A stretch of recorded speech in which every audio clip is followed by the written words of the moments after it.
Namaste Krishna Rao garu. Welcome to IYR Talks for a wrap-up of third week of April events in the local region, that is Andhra Pradesh and Telangana. We have just seen the newspapers and also there is a news because the heat is going up, and also the election heat is also going up, and candidates are getting changed as per their whims and fancies. And one particular event I just want to bring to your notice is that the Anaparthi seat in the so-called, now I think might be Rajahmundry district or might be the old East Godavari district in Andhra Pradesh. The Mr. Verma, who is supposed to be the, in fact BJP has asked a better consciency for it, because they said Anaparthi they don't have much of following of the BJP rank and others. So all of a sudden now the thing is that Verma has been dropped, and Mr. Ramakrishna Reddy, who has jumped from TDP to again BJP, has been given the ticket. I think this is something I just want to know from your side, just for the sake of 4 seats or 5 seats, does BJP need to really fall prey to the whimsical tax of Telugu Desam party? Because ultimately if you make an analysis of this seat sharing, it is more or less all TDP candidates getting into the fray, and there is no real genuine BJP person except for 1 or 2 contesting on the BJP tickets. I think this way it is going to be there, because BJP has to build from longs, 2014 last, 2019 last, and then in 2024 also I don't think BJP is going to make a head gain in the elections. So I just want to have your reflections on this particular thing. Then we will also just discuss about the candidates assets declaration, that's very, very important, and also about the Pavan Kalyan's comment by this Chief Minister on Pavan Kalyan. First we will come to the Anaparthi seat. Yeah, okay. First let's see whether BJP really needed this alliance in Andhra, and even if there was an alliance, was this the right way of going about getting the seats from TDP and then contesting, and with whom? These are the issues. First of all, in my view, this particular alliance is suicidal to Andhra Pradesh BJP. There is no doubt about that. And it has not been thought through what will be its consequences, what will be its long-term effects in terms of the growth of the party in the state. And this alliance has been forged. Looks like a set of manipulative practices at a certain level, without really keeping the central leadership informed of the pros and consequences of this particular arrangement. I always feel BJP should have an alliance which is to its advantage.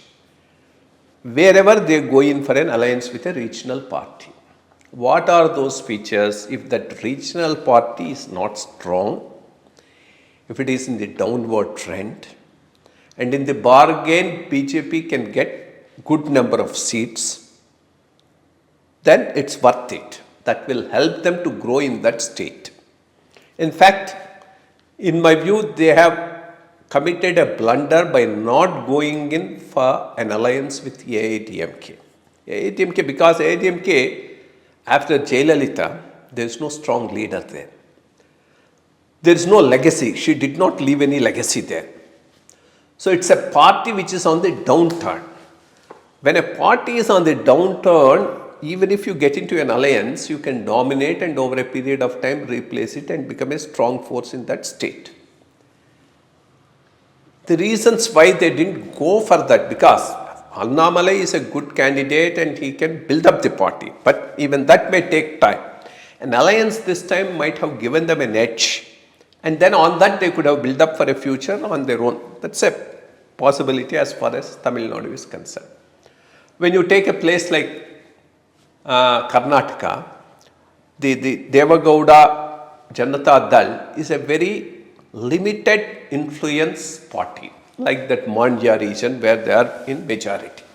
They also have an alliance that would be to the advantage of you, because it does not have a bigger presence across the state and is not a big force. Then take Telugu Desam in Andhra Pradesh. Telugu Desam in Andhra Pradesh, in fact today, across the country, the strongest regional party. It does not, I don't go by the number of MLAs, MPs they have 2022, that's not the issue. First, it has a presence all through the state. It has a sound organizational structure, very good leadership, and an established legacy. So these are the ones, and then a strong cost and financial backing. So with this type of a backing, it's a very strong force. Any alliance with such a regional party will strengthen them, not BJP.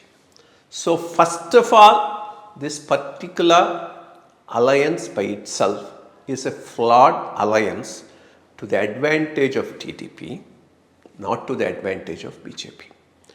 If BJP has a long-term interest in Andhra Pradesh, they should have gone either on their own or with Jansena. Of course, Jansena, he has really played it foul with BJP and then went over and got together with TDP. In fact, he is the force which has destabilized a possible third front emerging in Andhra. But even then, some of these skeptics keep on telling 2019 BJP did not get a vote share of less than this, less than that, so it's not a force. That's not right, correct. 2019 BJP voted to get Babu defeated because he was going hammer and tongs against BJP. So, there was a definite tactical voting in favor of YSRCP. That's why BJP voting was so small, but otherwise BJP has a strong base, strong urban base, a committed cadre, committed vote bank, who will come to it once they know it's likely to emerge as a strong force. Otherwise they go to different other parties depending upon the circumstances. So that way it was a alliance which is not in the best interest of BJP.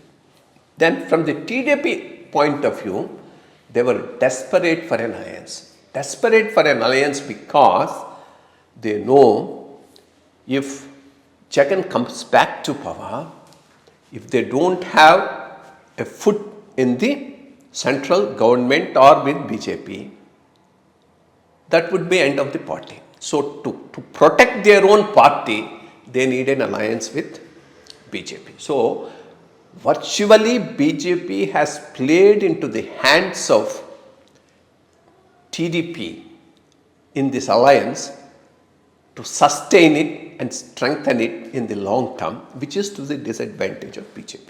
So I think this alliance was a foul alliance played on the BJP leadership by TDP and the interests that support the TDP with some understanding with some elements in BJP. That's one aspect. So having gone into an alliance, at least that small little space they got, have they used it to strengthen the party in the long run? No. Whoever was responsible for this candidate selection, constituency selection, again there is also a lot of foul play here. And the culmination of it is Anaparthi. What you should do, yes, you got some seats in a alliance. And whom should you give? You should give it to the long-standing party cadre committed to the ideology, because there's a winning chance. Otherwise, when there is no winning chance and party alone contest, then all of them will be fielded. Today, to give these seats to turncoats is a real fraud played on the real cadre of the party. There is no doubt about that. You should have either selected the candidates first and then asked for constituencies where they have a chance of winning, or first selected the constituencies and then where you have a chances of winning and fitted in the party people. None of those things were done. First, they gave constituencies which they wanted. You selected people whom you wanted. Now you are trying to adjust them here. So TDP has got the last laugh. Wherever they are willing to support the BJP candidates, they support it. Wherever they don't want to, they are creating problems, stating that locally they are not listening, there is a revolt, so we want a change. And then what type of a change is this? Last minute, somebody from YSRCP comes and offers himself as an MP. You select him and put him in Tirupati. There are people within the party, from the Dalit community, somebody like Dansar Srinivas and others who have been working on Hindutva for a long, long time. You just ignore them. And what interests are playing in getting those people and making them is something that is an enigma. Similarly, the worst thing is what happened in Anapatti. There's a real Karyakarta who is working there. So if you find that he doesn't have a chance there, the right thing to do is you ask for a Rajahmundry urban and accommodate him. That you don't want to do because that will hurt the interests of the TDP. So you cannot run a party and protect its interests always thinking of the interests of the TDP. But the most unfortunate thing about this 2024 electioneering is the TDP interest took precedence over BJP interests even within BJP. So that is a unfortunate thing, and the culmination is, I mean, it's a ridiculous thing that's happening where you disown your own candidate, request somebody from TDP to come over and join BJP, and then give him the seat to contest from that place. I mean, in a way, it's a big fraud played on the BJP party itself and the committed cadre. There's no doubt about that. One more factor which I just want your reflections is you are a fan, or I don't know, like a hardcore fan of the Janasena Pawan Kalyan. In fact, I also know that you have invited him to launch your book, Yavari Rajdhani Amaravati. In fact, I also came to that meeting in Vijayawada, which has got a mammoth gathering. And you are one of the members who have in a joint fact committee findings important sessions and all that you have given. So we have seen, at least personally me, from observed his political yatra, and he is a person with lot of popular mass appeal because of his Vagdhati, and because of his film background, and he tried and then he want to project as an alternative to BJP and Congress, and he tried to do on his own, and then tried to take initiative of getting into BJP or having an alliance with BJP and making it a third alternative to both TDP and Congress, but slowly he has marginalized his charisma, and then suddenly went and had a tie-up with TDP, and then his share of seats as far as Rajya Sabha, as far as Lok Sabha and Assembly is also very less. So you have seen from close quarters And what is his prasthanam? Last 5 years we have not seen much where he could have really encashed on the opportunity. But how do you think is going to be his political career further if this sort of situation of compromising and then trying to support TDP? Whether TDP is really going to take him along for the next 5 years or not, we don't know. It all depends on the number of seats he is going to win and all. So, a little of your reflections on that. Yeah, let's say not so much an admirer as a well-wisher, because there's a lot of difference between an admirer and a well-wisher. Admirer blindly believes the person, whereas a well-wisher looks for how he can improve himself and what are the wrong steps he has committed, and if that has not been done, that could have been a better thing for him. So I would rather like to analyze what happened in the last 1 decade, because he came into political arena very actively right from 2014, and what steps he has taken, how he could have done it better in his own interests and the interests of the state is something we can just reflect upon and see whether what he can do from now onwards can be good for him as far as the state. So let's say, after Chiranjeevi Garu came and then Praja Rajyam could not make a big dent and he withdrew from politics. Good about Pawan Kalyani is he stayed on. Staying on in politics is not a joke. Unless you have some commitment, ideology and a genuine urge to do something, he wouldn't have stayed on. So that's a good point about it. Then 2014 came. 2014 elections, he was not willing to canvass for anyone actually. At that time he was not particularly. It was the BJP which insisted and requested him to come and canvass for the alliance, because by then BJP and TDP were in alliance. At that time, if he has also contested along with BJP, TDP as part of an alliance and taken some seats, they would have given him more number of seats at that time, because his charisma was at its height at that time and he really had a mass appeal, much bigger mass appeal than what it is today.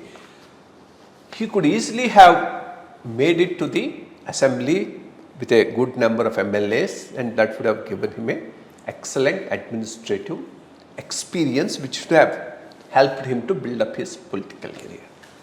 That's a place where he missed a big opportunity of being part of the government, but his presence and his coming and canvassing definitely helped the alliance to win.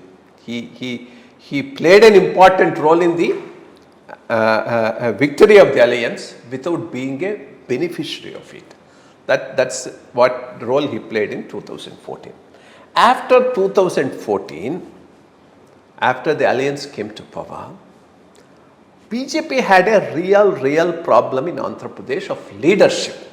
They had some committed cadre, RSS has been working, there is some committed vote, everything was there, but to encash it, a proper leader was not there.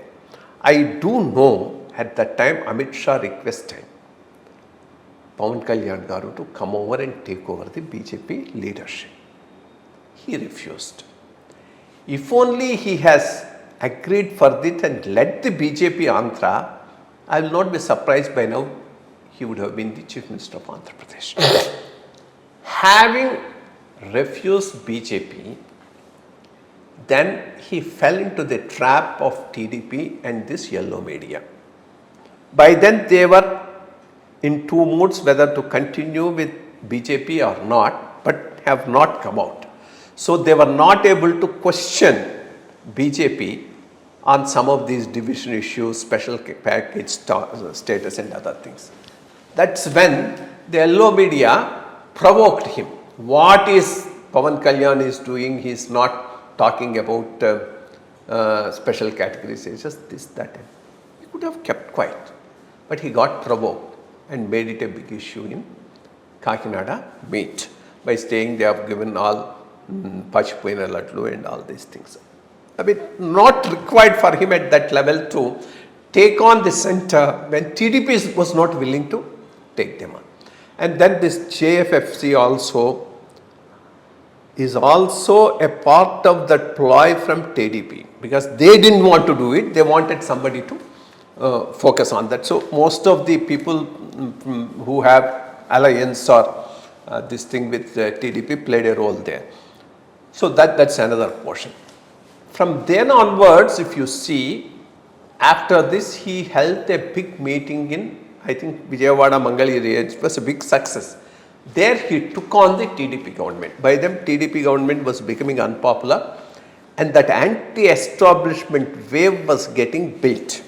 And that meeting was a big success because he also took on the anti-establishment platform. But slowly from there he withdrew. If he has really continued with that anti-establishment platform 2019, his performance would have been far better. YSRCP performance would have been far less, because he would have cut into the anti-establishment mode, and even TDP would have done better.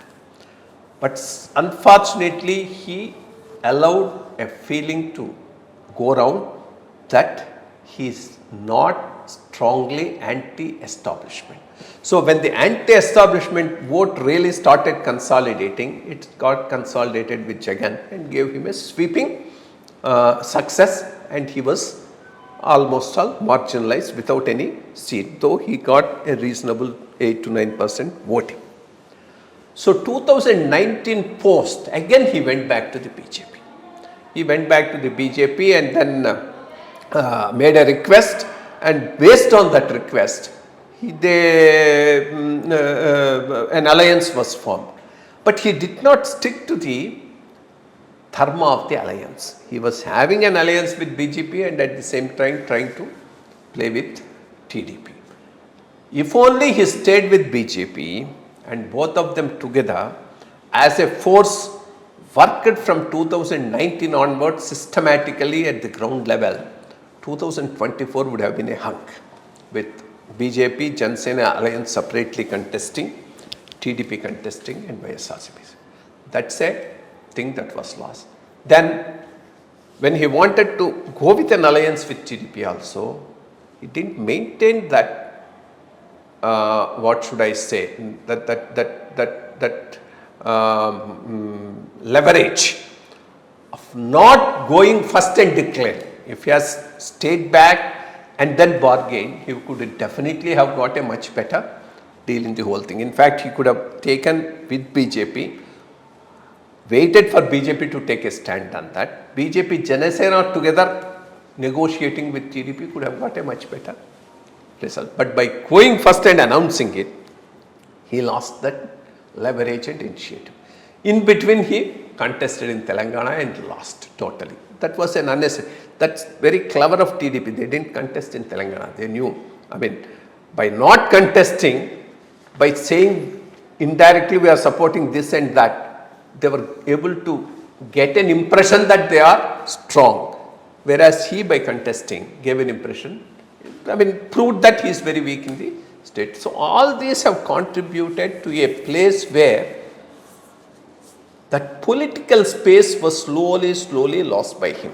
In fact, his political space, which he is forgetting, is in Andhra, there is a strong urge for a third alternative, because when these two, whether you call it Congress and subsequently the Congress morphing itself as YSRCP and TDP, they represent two communities and their interests. That has been ruling the state for last so many years, right from 1956. So a third front which represents all the marginalized communities is something people are looking forward to. That he can be a representative of that third front gave him that political space. The moment he forgot that he got a political space because of that and started supporting one out of the two, he thought that political space. So these are broadly the things leading to, I mean, the space he got in 2014 slowly getting shrunk. So now it all depends what view BJP will take, how the elections are going to work out, results, who is going to win how much Jansena itself is going to win. All this will decide his political future from here onwards.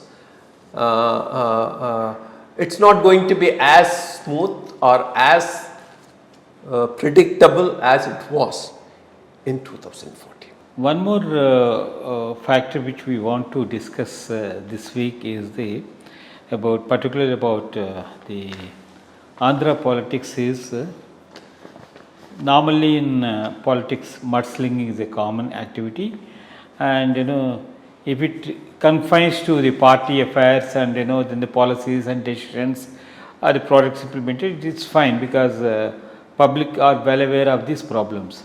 But now the thing has come to such a rotten state that individual character assassination has started in this campaign, both in Andhra Pradesh and in Telangana also we see these things happening and all that. Particularly a stature of Chief Minister like Jagan Mohan Reddy commenting on the Pawan Kalyan's individual personal affairs is, I think, is not much warranted and not appreciated. So this is one thing I request you to give me a reflection on this particular point. And one more point also I just wanted to state is that we already discussed last time about the money power in politics.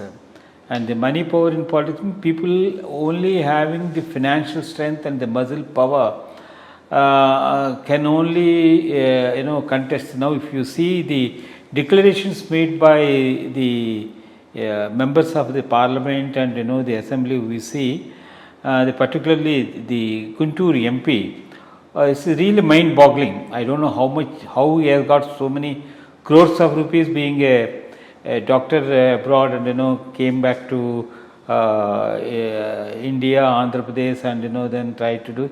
So is the TDP really giving credence to the money persons? Because normally it happens in an MP has got to support the assembly members in and around his consciency, his expenses and other expenses. Because not only confined to TDP, but also if you see in Telangana, the MP from Chevilla, he is also all these figures are mind boggling. I don't know about compliances as far as personal taxes and other things are concerned. So in this sort of situation, will a common man will have a time to stand on moralities and building up Hinduatva, all this. If you see the earlier politics, we have seen very, very good people with commitment, honesty and to do service. Now this is also has become a business sort of attitude. If he is going to invest so much of money, he has to take it back again from the system. So how these things is possible? And even though it's not directly related, we have also seen like some of the disgruntled elements like Paripurnanda Swami from BJP and others, Jannavitala contesting from Vijayawada and all that. So somehow, mentally speaking, a genuine person like me, not in a position to understand where this is going to lead. So this is a reflection I just want from your end. Yeah, first the language and the decency in politics. I mean, it has degenerated into the unimaginable levels, especially in Telangana and Andhra Pradesh. And chief ministers talking this language, people who are holding responsible posts, speaking like some street side vagabond type of a language is abominable, I mean deplorable, and it speaks very, very bad of the political system in these two states. KCR started it in Telangana. Revanth Reddy is no better. So both as chief ministers are talking such bad language. What type of a standard they are setting to the public, they alone should think over. Equally bad is Andhra Pradesh today.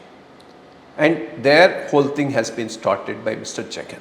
Even when he was an opposition leader, he used to talk like this. After he has become the chief minister also, has not changed.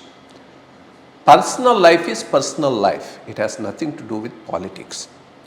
And that should be totally left out of discussion when you are doing an election campaigning. After all, you should talk about policies, systems, how you want to improve the lives of the common man and what you are going to do if you are elected. All these are the issues that need a discussion, not how one has his own personal life and how it's handling. That's his responsibility.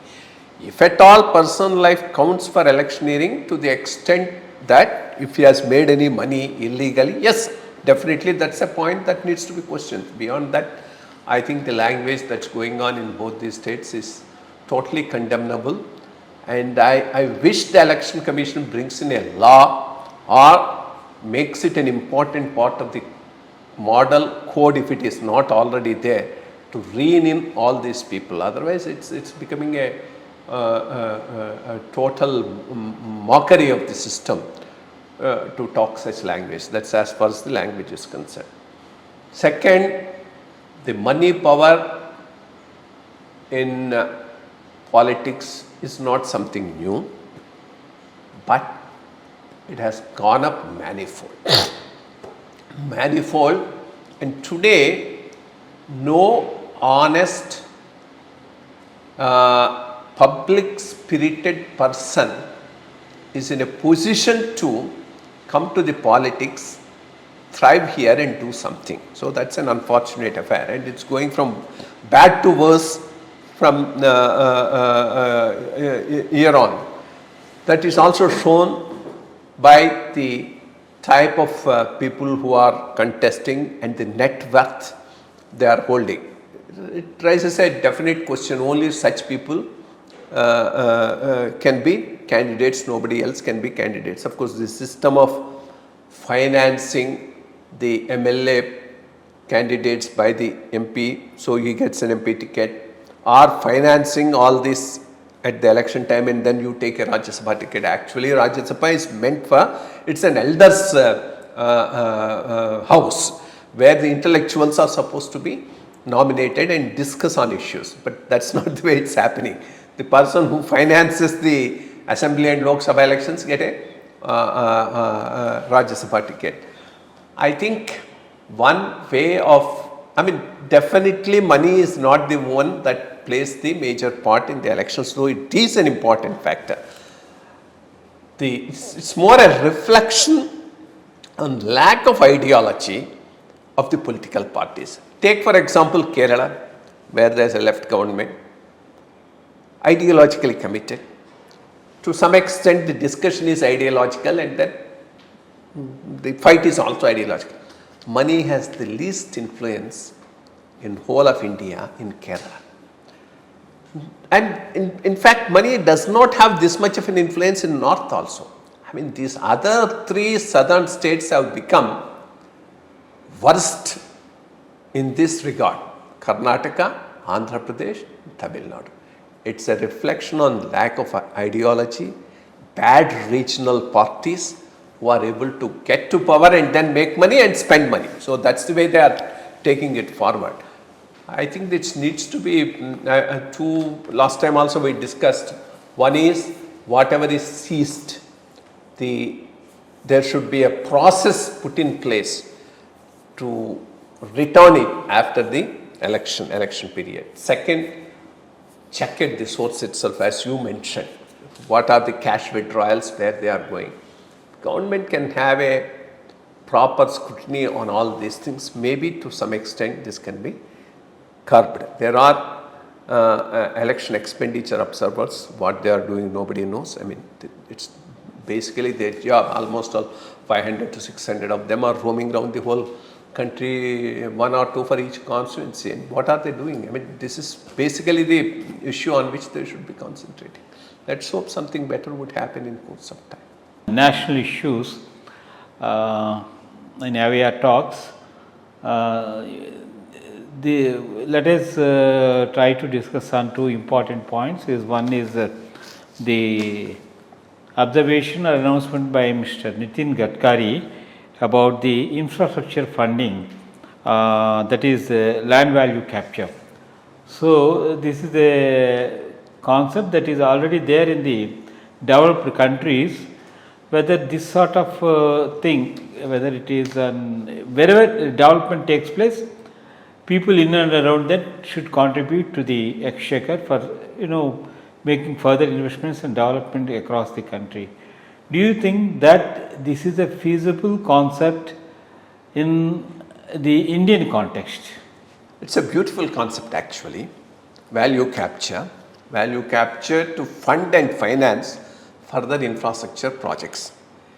It's not just an issue of national highways, it's an issue of irrigation projects as well.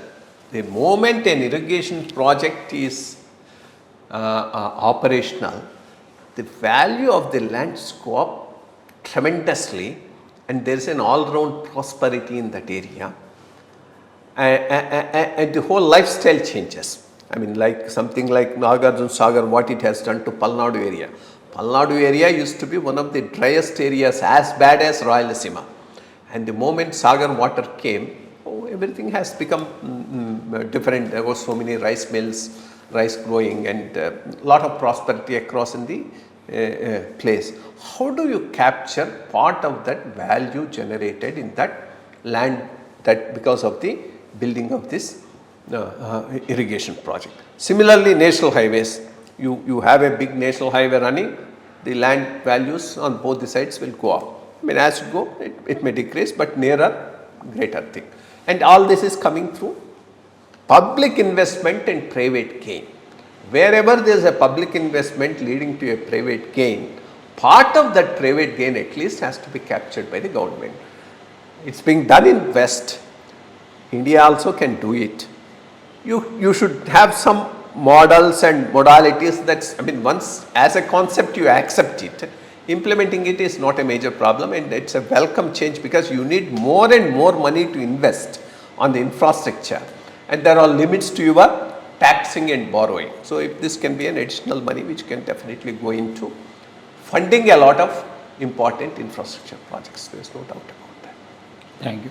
One more point I just want to draw your attention is that Congress has said it's not our manifesto or not our pronouncement, but the Sam Petroda, one of the advisors of Rajiv Gandhi and also a prominent leader of Congress, recently suggested that the inheritance tax will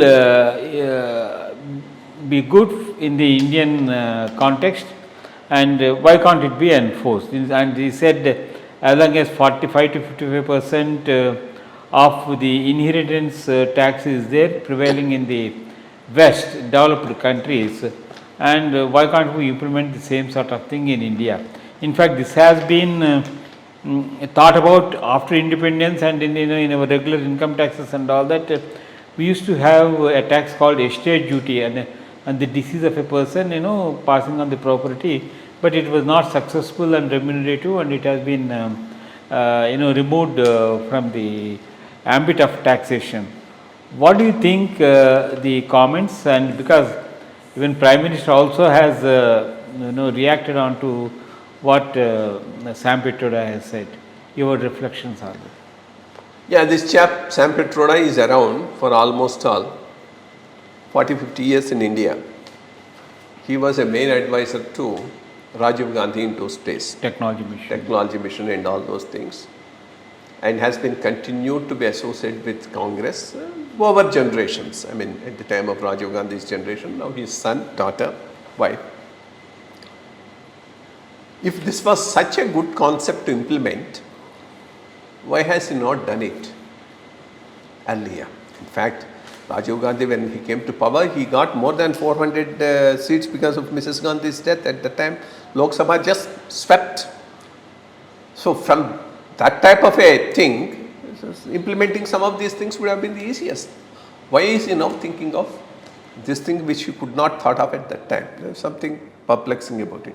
Yes, it is there in some of the Western countries. It's also there in South Korea. South Korea, in fact, if I am not wrong, you can't inherit anything. I mean, you can only enjoy it.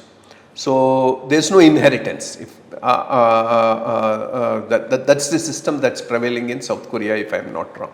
But of course, you also can tax inheritance. That's a second. The two things will happen here. If inheritance is not free of cost, people may try to do more and more of conspicuous consumption also, because today every family, every generation saves to leave it for the next generation. But when you say you either cannot leave it to the next generation, or if you leave, I tax it.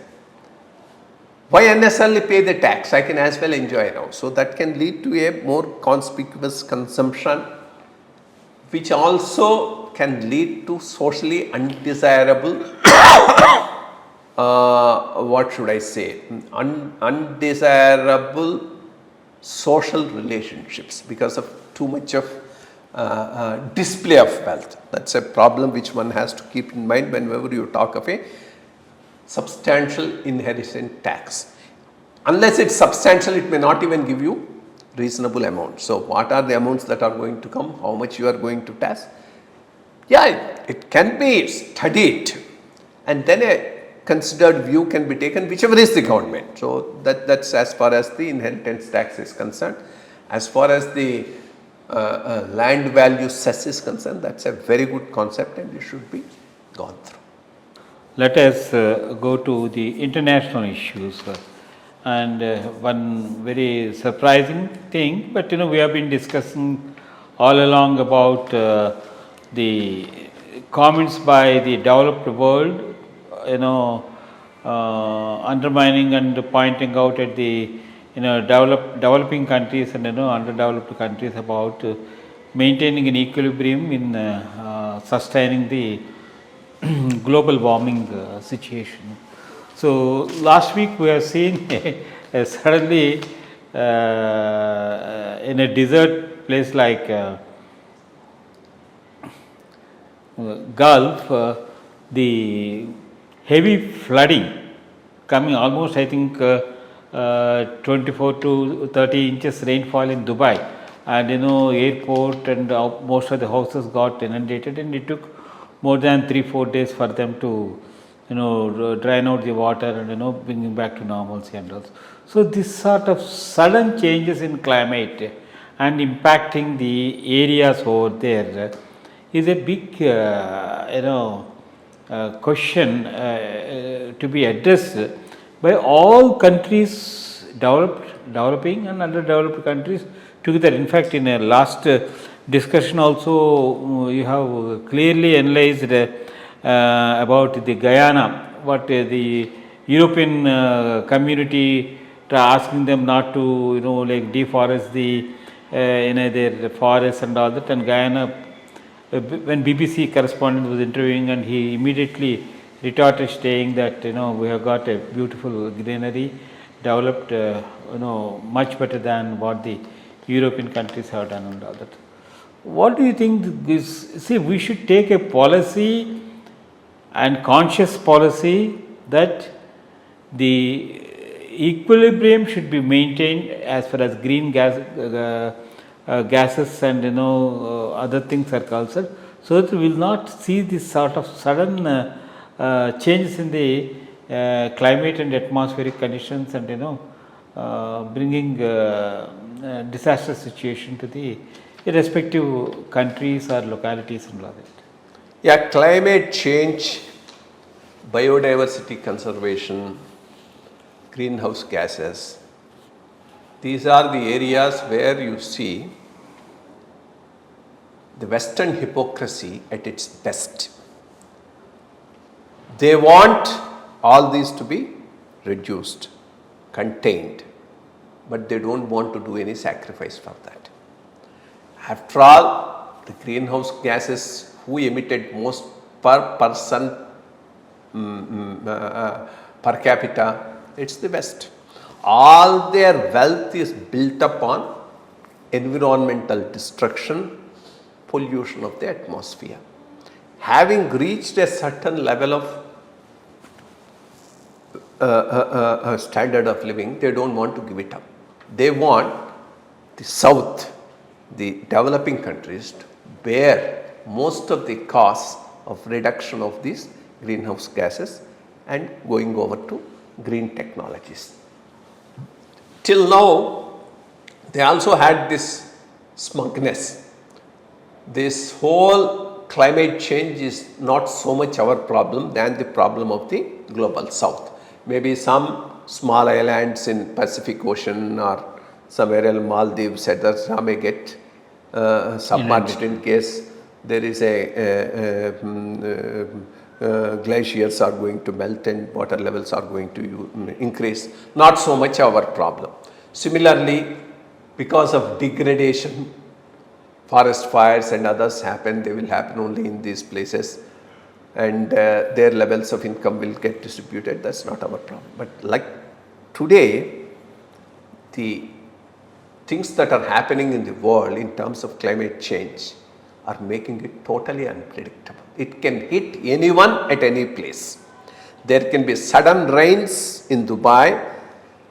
There can be snow falling in some desert areas. There could be heat waves in France and England. So now they realize there can be drought. Last time there was a big drought in whole of Europe, and then followed by tremendous floods. So now they know they are as much vulnerable as the global South because of climate change and these emissions. So at least I hope now they will take a more genuine concern about containing these greenhouse gases, emission, and then the environmental change and climate change, because it's not just going to affect the South, it is also going to affect the wealthy North. And that's why recently in The Economist also he has run a total lead story how climate change is going to result in higher insurance premium for the housing in the West also. Thank you very much.